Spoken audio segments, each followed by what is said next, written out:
Hello everyone, জ্ঞানজ্যোতি coaching সেন্টারের পক্ষ থেকে তোমাদের সকলকে জানাই আরও একবার স্বাগত।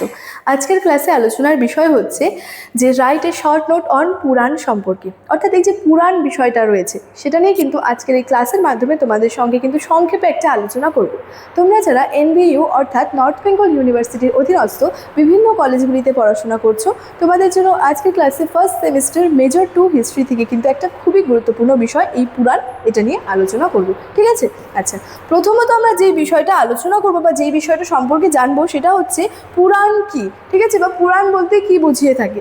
দেখো, পুরাণ হলো প্রাচীন হিন্দু ধর্মগ্রন্থের একটা বিশাল বা বৃহৎ সমাহার এবং সনাতন সংস্কৃতির একটা হচ্ছে দর্পণ। ঠিক আছে, এগুলি মূলত সংস্কৃত ভাষায় রচিত এবং আকর্ষণীয় আখ্যান ও শ্লোক আকারে কিন্তু গ্রথিত। এই পুরাণগুলি কি যে শ্লোক আকারে কিন্তু গ্রথিত হয়ে রয়েছে।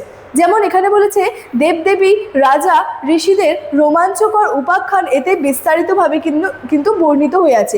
এই পুরাণের মধ্যে থেকে আমরা কোন কোন বিষয়গুলো সম্পর্কে জানতে পারি। দেখো, বিভিন্ন যে দেবদেবীরা রয়েছেন, এর সাথে সাথে রাজা এবং যে ঋষিমুনিরা বা ঋষিগণরা যারা রয়েছেন, তাদের যে রোমাঞ্চকর কিছু উপাখ্যানগুলি এটার মধ্যে কিন্তু বর্ণিত হওয়া রয়েছে। ঠিক আছে, মহাবিশ্বের সৃষ্টি, লয়, দেবতাদের বংশবৃত্তান্ত এগুলির যে প্রধান পুরাণের মধ্যে কিন্তু আলোচ্য বা আলোচনার কিন্তু বিষয় হয়ে থাকে। ঠিক আছে, তাহলে পুরাণ বলতে মূলত কি বোঝানো হয়েছে? পুরাণ হলো যে প্রাচীন হিন্দু ধর্মগ্রন্থের একটা বিশাল সমাহার। নেক্সট দেখো, এখানে আমরা যে বিষয়টা জানবো সেটা হচ্ছে পুরাণের প্রকারভেদ। বলেছে হিন্দু ধর্মে মোট 18টি পুরাণ বা মহাপুরাণ কিন্তু রয়েছে। তাহলে পুরাণের সংখ্যা টোটাল কয়টি? 18টি। ঠিক আছে, এগুলির মধ্যে ধর্মীয় তত্ত্ব, দর্শন, ব্রহ্মা, বিষ্ণু, শিবের মহিমা মুখ্যভাবে কিন্তু স্থান পেয়ে রয়েছে। তারপরে রয়েছে দেখো ত্রিদেব কেন্দ্রিক, অর্থাৎ পুরাণসমূহ মূলত ব্রহ্মা, বিষ্ণু, শিব এই ত্রিদেবের মহিমার উপর ভিত্তি করে কিন্তু বিভিন্ন খণ্ডে বিভক্ত হয়ে রয়েছে, তার সাথে সাথে রচিতও কিন্তু হয়েছে। ঠিক আছে, তাহলে কি বললাম? পুরাণের টোটাল সংখ্যা কয়টি রয়েছে?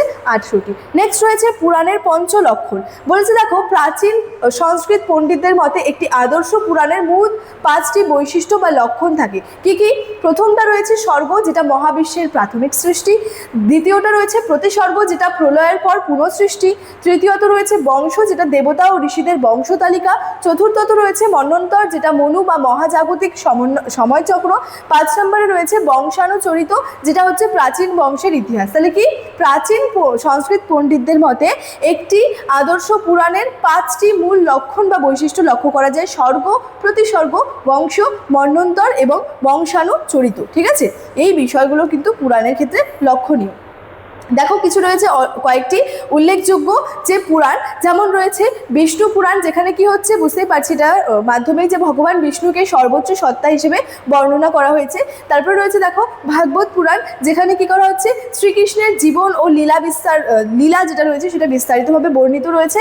নেক্সট হচ্ছে শিব পুরাণ, যেখানে কি বলা হয়েছে ভগবান শিবের মহিমা, তার রূপ, তার শৈব দর্শনের গভীর তত্ত্ব নিয়ে কিন্তু এই পুরাণের মাধ্যমে আলোচনা করা কিন্তু হয়েছে। ঠিক আছে, আচ্ছা, পরিশেষে বা এটার গুরুত্ব হিসেবে যে বিষয়টা বলা যায় সেটা হচ্ছে পুরাণ বৈদিক যুগে জটিল দার্শনিক জ্ঞানকে গল্পের ছলে কি করেছিল? সাধারণ মানুষের বোধগম্য করে তুলেছিল, যা আজও ভারতীয় সংস্কৃতির এবং নৈতিক মূল্যবোধের কিন্তু যে মূল ভিত্তি হিসেবে কিন্তু কাজ করে থাকে। তাহলে পুরাণ বলতে কি বোঝানো হয়েছে সেটা নিয়ে আজকের এই ক্লাসের মাধ্যমে সংক্ষেপে কিন্তু তোমাদের সঙ্গে আলোচনা করলাম, এবং আজকের ক্লাসে মূল আলোচনার বিষয় কিন্তু এতটাই ছিল।